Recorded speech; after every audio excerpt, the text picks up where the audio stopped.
Check this out. BCM Raider here, bringing you another Commander deck tech. Today we have Magnus the Red. This is going to be similar to the previous deck tech with Calamax the Stormsire, which was a all-in Instance Matters build. It's still a Spellslinger deck, but in this case, we're only focused on playing all sorceries. Magnus the Red himself is going to get a lot of value by creating tokens to help reduce the cost of our instants and sorceries. He has two static abilities. Instant and sorcery spells are going to cost one colorless less to cast for each creature token we control. And whenever Magnus the Red deals combat damage to a player, we're going to create a 3/3 red spawn creature token. So not only can Magnus create tokens himself, he's going to ultimately get the most value out of reducing the cost of all these sorceries. That way we can end the game very quickly. Whether it be drawing cards, just creating tokens on their own, taking extra turns, or just dealing with our opponent's board. But let's get right into this.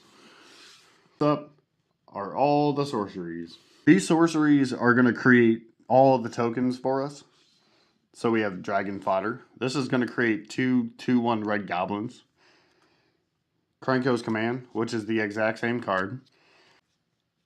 Hornling Outburst is going to create 3/1/1 red goblins. Now we have Talrand's Invocation. This is going to create 2/2/2 blue drakes with flying.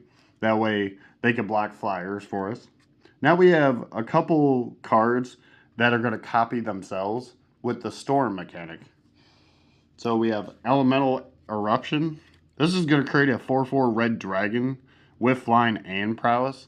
The prowess is going to be very, very powerful for us because not only are we getting large dragon tokens, those tokens are going to get even bigger for each non-creature spell that we're going to cast. Now we have Empty the Warrens. Instead of creating flyers, we're going to create 2/1/1 red goblins. Now we have some sorceries that are going to help us either draw cards or get to the certain spells that we need. So we have Ponder. We get to look at the top 3 cards, put them back in any order. We can shuffle if we need to, then we draw a card. Now we have Preordain. We get to scry 2, then we get to draw a card. Now we have Serum Visions. We get to draw a card, then we scry 2. It's kind of like the reverse. Now we have Sleight of Hand. We get to look at the top 2 cards, one of them goes into our hand, and the rest can either go on top or the bottom of our library. Now we have Compulsive Research. We can draw 3 cards, then discard 2, unless we discard a land. Now we have Personal Tutor. We get to search for any sorcery card and put it on top of our library. Now we have Solve the Equation. We get to search for any instant or sorcery and put it into our hand. Now we have a newer one. We have Lock and Load. We get to draw a card, then we get to draw a card for each other instant or sorcery that we cast that turn. So it's kind of like Storm. It also has Plot. We can pay 3 colorless and a blue, then exile this card, and we can cast it at a later time. And of course, we have Windfall. Each player is going to discard their hand, then draw cards equal to the greatest number of cards that were discarded. Now we have Clear the Mind. In case we need to protect our graveyard or just shuffle our graveyard back in, that way we can keep casting all these sorceries over and over again, we're going to use this. We also get to draw a card. Now we have Relearn. This is going to allow us to return any instant or sorcery from our graveyard back to our hand. Then we have Mystic Retrieval. We're going to return an instant or sorcery from our graveyard back to our hand. This also has Flashback, so we can cast it a second time from our graveyard. Now we got a fun one. We have Haze of Rage. Creatures will get +1/+0 until the end of turn. This also has Storm and Buyback.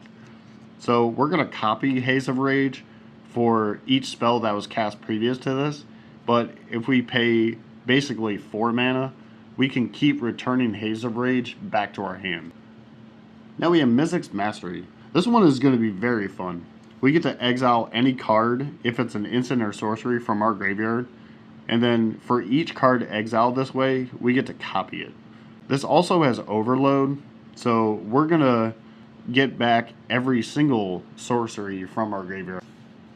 We have some extra turn spells, which is really going to benefit us because we just want to keep slinging these spells. So we have Capture of Jingzhou, a fun one with Allrun's Epiphany. Not only will this allow us to take another turn, but we're going to create 2 1/1 blue birds with flying. This also has Foretell, so for 2 colorless mana, we can exile Allrun's Epiphany and then cast it at a later time for a slightly lower mana cost. Now we have Time Warp. We're going to take another turn after this one. This is going to be fun to cast many times. Now we have Time Stretch. We get to take 2 extra turns. Now we have some sorceries that are going to generate a lot of mana for us. So we have Mana Geyser. This is going to add 1 red mana for each tapped land each opponent controls. And of course, we have Jessica's Will. If we control our commander, we can choose both of these abilities, but mainly we're just going to use it to produce as much red mana as possible, depending on how many cards are in our opponent's hand. But if we really need to, we can exile the top 3 cards of our library and play them that turn. Now we have some removal spells. So we have Vandal Blast. This will destroy a target artifact we don't control, but it does have overload. So if we pay 5 mana, we're going to destroy each artifact we don't control.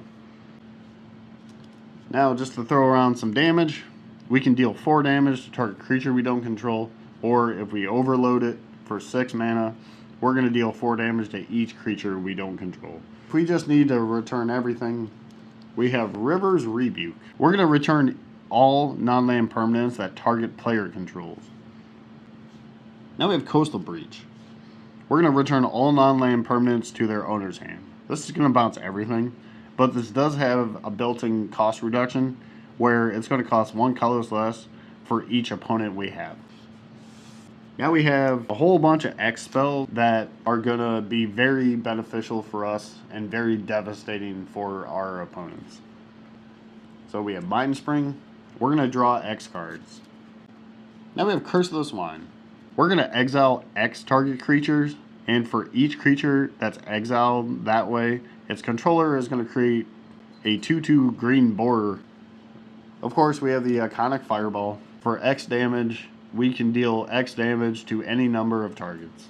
Now we have my personal favorite with Bonfire of the Damned. We're going to deal X damage to target player and each creature they control.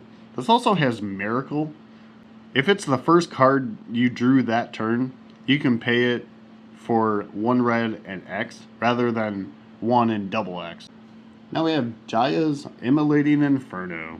This is going to deal X damage to up to 3 targets. This is a legendary sorcery, so we can only cast this if we control a legendary creature or a planeswalker. Now we have Rolling Thunder. We're going to deal X damage divided any way among any number of target creatures or players. Now we have a very big one. We have Crackle with Power. We're going to deal 5 times X damage to up to X different targets. So if we have a ridiculous amount of mana, we're going to deal a ridiculous amount of damage. We do have 1 planeswalker that's going to help us out. And what better one than Saheeli Sublime Artificer. Anytime we cast a non-creature spell, we're going to create a 1/1 colorless servo token. And if we really need to, we can -2 her, and then target artifact will become an exact copy of another artifact or creature we control. It will be an artifact in addition to its other types. Okay, let's get into the creatures. Most of these creatures are going to help us by creating tokens or just overall dealing damage. And what better one than Perforos, God of the Forge. Whenever any other creature enters the battlefield under our control, Perforos will deal 2 damage to each opponent. And if we have mana lying around, we can dump it into Perforos to make all those creatures get +1/+0 until the end of turn. We have the creatures that are going to create all these tokens for us. So we have Young Pyromancer. Anytime we cast an instant or sorcery, we're going to create a 1/1 red elemental token. Now we have Third Path Iconoclast. Anytime we cast a non-creature spell, we're going to create a 1/1 colorless soldier. Now we have Murmuring Mystic. Anytime we cast an instant or sorcery, we're going to create a 1/1 blue bird illusion flying. Now we have Talrand, Sky Slinger. Anytime we cast an instant or sorcery, we're going to make a 2/2 blue drake with flying. Now we have Ovika, Enigma Goliath. This is a big one. This is a 6/6 with flying. It also has Ward 3, so our opponents are going to have to pay 3 colorless mana and 3 life just to target Ovika. But whenever we cast a non-creature spell, we're going to create X 1/1 red Phyrexians, where X is that spell's mana cost. They do gain haste until the end of turn, which is going to be very good. Now we have Maniform Hellkite. This one's going to be very good because anytime we cast a non-creature spell, we're going to create a XX Red Dragon Illusion token with flying and haste, where X is the amount of mana spent to cast that spell. We do have to exile the token at the next end step, but we're just going to get in as much damage as possible.